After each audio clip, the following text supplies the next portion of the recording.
Assalamualaikum warahmatullahi wabarakatuh. Salam Pramuka. Pada video ini saya akan menjelaskan tentang memahami kode kehormatan, lambang, dan atribut kepramukaan. Sebelumnya, saya akan memperkenalkan diri saya terlebih dahulu. Perkenalkan, nama saya Cindy Anissa, NIM 2019143519, mata kuliah Kepramukaan dengan dosen pengampu Dr. Haji Hendra Wijaya, SAG MPDI. Saya berasal dari Universitas PGRI Palembang. Baiklah, pada pembahasan pertama, apa sih kode kehormatan pramuka itu? Ada yang tahu? Kode kehormatan pramuka adalah suatu norma dalam kehidupan pramuka yang merupakan ukuran atau standar tingkah laku pramuka di masyarakat. Kode kehormatan pramuka terdiri atas janji yang disebut dengan Satya Pramuka dan ketentuan moral yang disebut dengan Dharma Pramuka. Satya Pramuka diucapkan secara sukarela oleh calon anggota atau pengurus gerakan pramuka saat pelantikan menjadi anggota atau pengurus. Kode kehormatan pramuka disesuaikan dengan golongan usia dan perkembangan rohani serta jasmani anggota gerakan pramuka. Kode kehormatan pramuka siaga usia 7-10 tahun. Kode kehormatan janji atau Dwi Satya yang berisikan, demi kehormatanku, aku berjanji akan bersungguh-sungguh. Yang pertama, menjalankan kewajibanku terhadap Tuhan, Negara Kesatuan Republik Indonesia, dan menurut aturan keluarga. Yang kedua, setiap hari berbuat kebaikan. Selanjutnya, kode kehormatan ketentuan moral atau Dwi Dharma.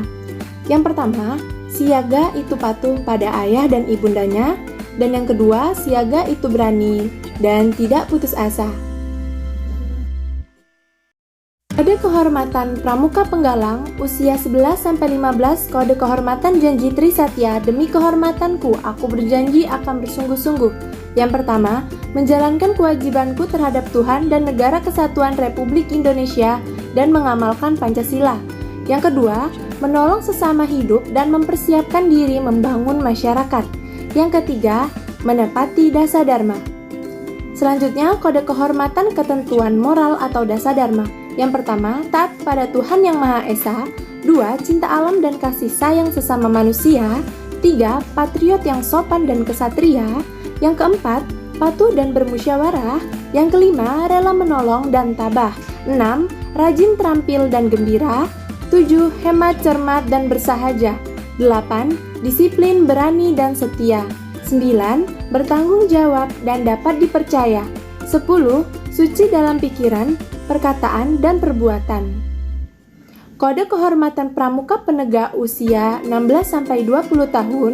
Kode kehormatan pramuka penegak sama seperti kode kehormatan pramuka penggalang. Perbedaannya terletak pada janji Tri Satya.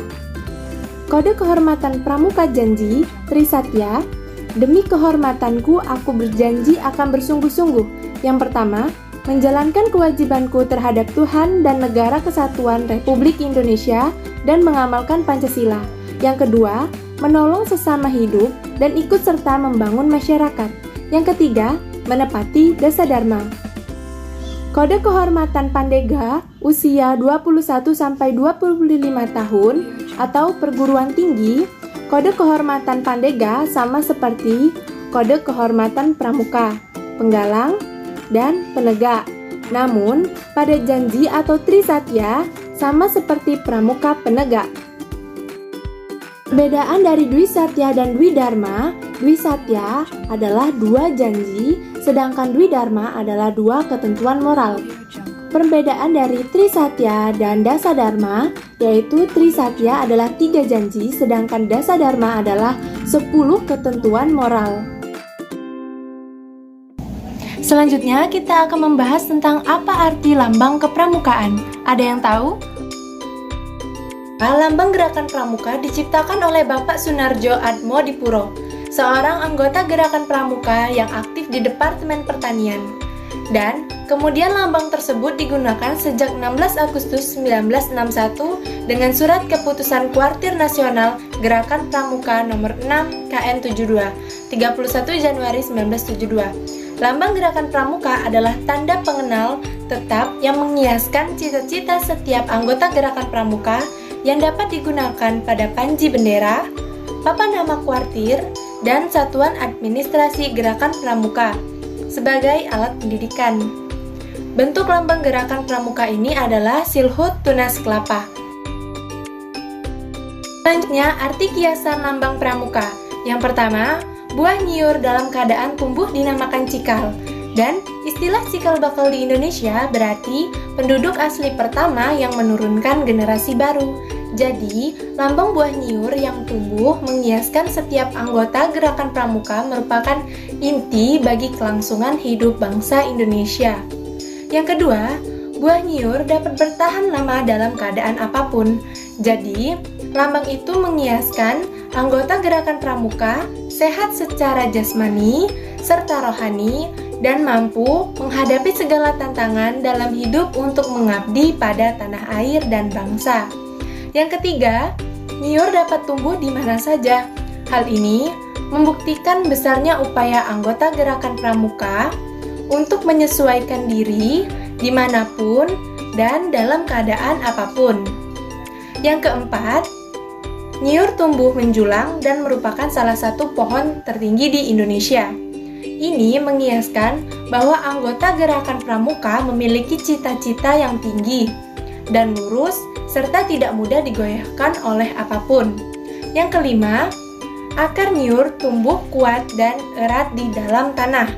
Ini menghiaskan tekad dan keyakinan yang berpegang pada dasar-dasar serta landasan-landasan yang baik, benar, kuat, dan nyata untuk memperkuat dirinya mencapai cita-cita. Yang keenam, nyiur adalah pohon yang setiap ujung atas hingga akarnya berguna. Ini menghiaskan anggota gerakan pramuka adalah manusia yang berguna. Mereka membaktikan diri kepada tanah air, bangsa, dan negara, serta kepada masyarakat. Selanjutnya, apa saja sih atribut kepramukaan itu sendiri? Atribut dari kepramukaan itu sendiri berupa bed daerah, wasem putra, wasem putri, tanda pelantikan putra, tanda pelantikan putri, tanda kecakapan umum, dan tanda kecakapan khusus. Berikut ini merupakan contoh atribut pramuka peserta didik baik putra maupun putri. Selanjutnya, ini merupakan contoh atribut penggalang peserta didik baik putra maupun putri. Berikut ini merupakan contoh atribut pramuka bagi penegak dan pandega peserta didik baik putra maupun putri. Selanjutnya, apa saja macam-macam atribut dari tanda pengenal kepramukaan itu sendiri?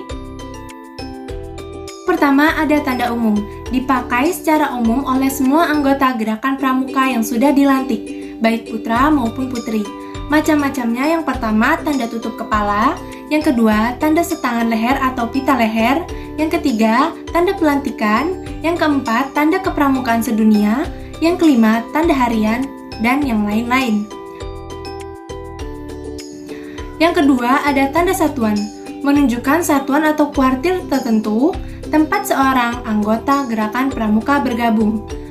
Macam-macamnya, yang pertama ada tanda barung, yang kedua tanda regu, yang ketiga tanda sanggah, 4 tanda gugus depan, tanda krida, tanda saka, tanda lencana daerah, tanda wilayah, yang ke-9 tanda satuan gugus depan luar biasa, dan yang lain-lain. Yang ketiga, ada tanda jabatan, menunjukkan jabatan dan tanggung jawab seseorang anggota gerakan pramuka dalam lingkungan organisasi gerakan pramuka. Macam-macamnya, yang pertama, tanda pimpinan dan wakil pimpinan, barung, regu, sangga, dan lain-lain. Kedua, tanda pembina dan pembantu pembina SGTD. Yang ketiga, tanda andalan dan pembantu andalan. Yang keempat, korps pelatihan pembina pramuka. Yang kelima, tanda pemimpin dan wakil pemimpin krida. Yang keenam, tanda pamongsaka. Selanjutnya, tanda majelis pembimbing, tanda keanggotaan Dewan Kerja T dan D, tanda petugas dan peserta kegiatan, serta yang lain-lain. Yang keempat, ada tanda kecakapan adalah tanda yang menunjukkan keterampilan kecakapan, sikap tingkatan seseorang pramuka di bidang tertentu, sesuai dengan golongan usianya. Macam-macamnya, yang pertama ada TKU, yang berisikan tanda kecakapan umum, pramuka, siaga, mula, bantu, tata. Yang kedua, tanda kecakapan umum TKU, pramuka, penggalang, ramu, rakit, terap. Yang ketiga ada TKU pramuka penegak bantara laksana. Yang keempat, TKU pramuka pandega, yaitu pandega.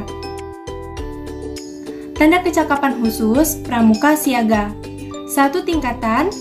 Yang kedua, tanda kecakapan khusus atau TKK pramuka penggalang, yaitu purwa, madya, utama.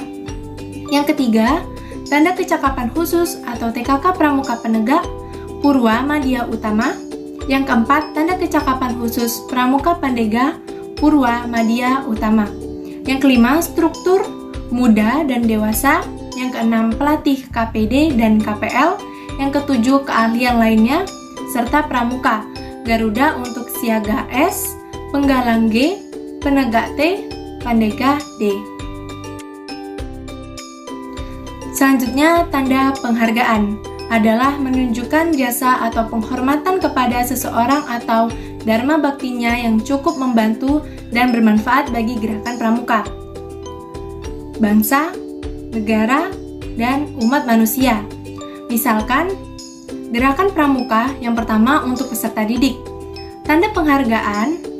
Yang kedua, bintang tahunan. Yang ketiga, lencana wiratama. Yang keempat, lencana teladan. Untuk orang dewasa yaitu bisa dengan bintang tahunan, lencana pancawarsa, lencana wiratama, lencana dharma bakti, lencana melati, lencana tunas kencana. Selanjutnya ada Badan Organisasi Sosial dan Kemanusiaan dan Pemerintahan Republik Indonesia serta negara lain. Itulah tadi penjelasan materi dari saya. Apabila ada kesalahan kata, saya mohon maaf. Kepada Allah saya mohon ampun. Saya tutup. Wassalamualaikum warahmatullahi wabarakatuh. Salam Pramuka.